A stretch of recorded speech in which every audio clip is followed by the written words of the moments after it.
Olá, acabei de fazer uma live sobre constipação de 35 minutos e não ficou salva. Então vou fazer um resumão aqui para facilitar a vida de nutris que trabalham com pessoas que têm constipação, ou sejam, todas. Vamos lá, gente. Primeiro ponto importante, não normalizar intestino que não funciona todos os dias. Intestino tem que funcionar todos os dias, tá?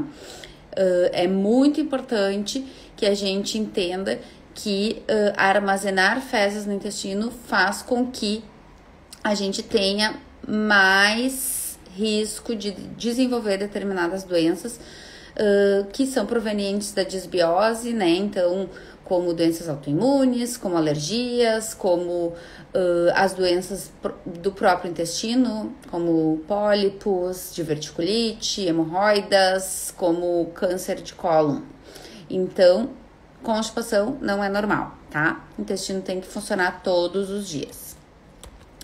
Muito importante entender que vários desconfortos nos sinalizam de constipação, porque às vezes o paciente relata que existe essa constipação a vida inteira e que ele nem se incomoda mais, que tá tudo ok. E na verdade não, né? Se ele disser que ele faz esforço para evacuar, se ele tem desconforto abdominal durante o dia ou durante a evacuação, se ele tem desconforto né, na parte de cansaço, irritabilidade, diminuição de prazer, fadiga, absorção prejudicada dos nutrientes, então cabelo, pele, unhas frágeis, isso tudo nos sinaliza que esse intestino precisa ser olhado, né? O que a gente tem como causa dessa constipação? Então, redução do consumo de fibras e de água, que é algo muito básico, né? Que a gente precisa reajustar. Mas também olhar para a parte de consumo de gorduras. Então, muitas vezes a alimentação, quando a finalidade é emagrecimento, a pessoa acaba consumindo menos gordura. Então, a gente precisa readequar isso com as gorduras boas, né? Então, abacate, oleaginosas, óleo de coco, azeite de oliva, fazer essa adequação. A questão comportamental, então, em relação à parte de ignorar o estímulo evacuatório, isso é muito importante, né? Recuperar, reeducar o nosso intestino para ele recuperar isso. Efeito colateral de alguma suplementação ou de alguma medicação também pode ser uma das causas da constipação, disbiose intestinal e sedentarismo. Quanto mais a pessoa ficar parada, pior, né?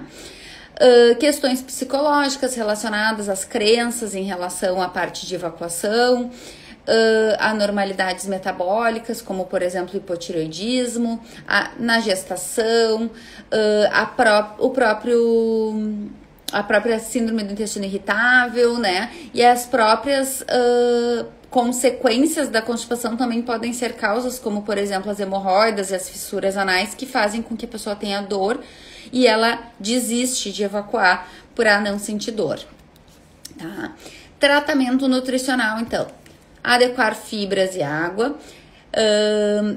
Respeitar a questão do reflexo evacuatório. Se a pessoa relata não ter o reflexo evacuatório, é importante educar esse intestino. Então, todos os dias, senta lá no vaso sanitário e fica, de preferência pela manhã, que é o horário que o intestino funciona melhor, e de preferência depois do café da manhã, que aí a gente tem o acréscimo, né, do reflexo gastrocólico, que é quando entra o alimento lá no nosso espaço gástrico, avisa o cólon que ele pode eliminar o que tá, né, as refeições anteriores. Importante usar probióticos, seja em cápsula, seja kombucha, seja kefir, né? Adequar isso faz bastante diferença.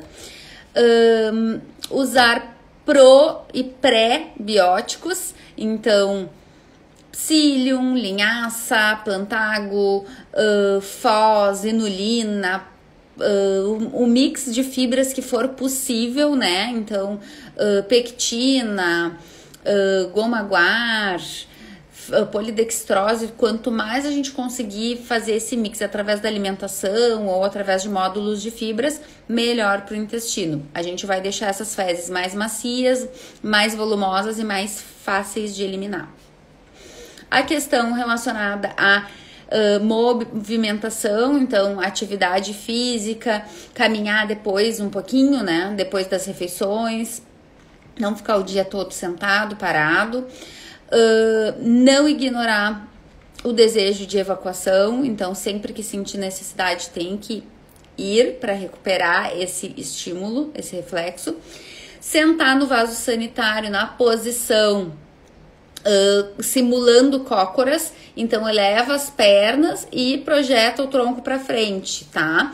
Usa um banquinho ou a lixeirinha e projeta o tronco para frente, fazendo com que a gente libere o nosso músculo pubo-retal.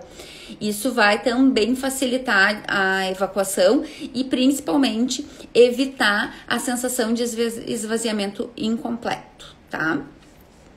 E vamos poder fazer também umas massagens abdominais, né, no sentido horário, facilitando essa eliminação e a eliminação de gases quando a gente faz no sentido horário, que é o sentido do nosso intestino, tá? Empurrando mesmo e auxiliando esse movimento.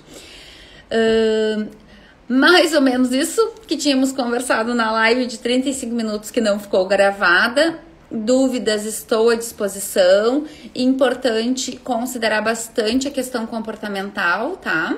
E o desmame de laxantes, que pode ser feito de uma maneira gradual, substituindo pelo coquetel laxativo, pelas fibras, pelo probiótico, da seguinte forma. Então, a gente tem o coquetel laxativo, que é uma fatia de mamão, meia laranja, 3 ameixas, 1 colher de linhaça ou chia e meio copo de água, bate no liquidificador e toma todos os dias. E aí faz o desmame programado, um dia sim, um dia não, tomando o laxante, depois um dia sim, 2 não, um dia sim, 3 não, até conseguir desmamar.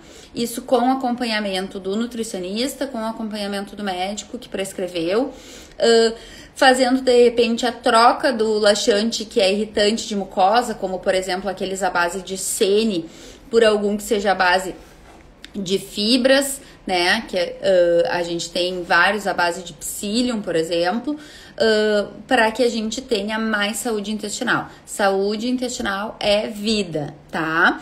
E é através da alimentação que a gente consegue essa saúde intestinal. Um beijo para vocês. Obrigada por estarem aqui.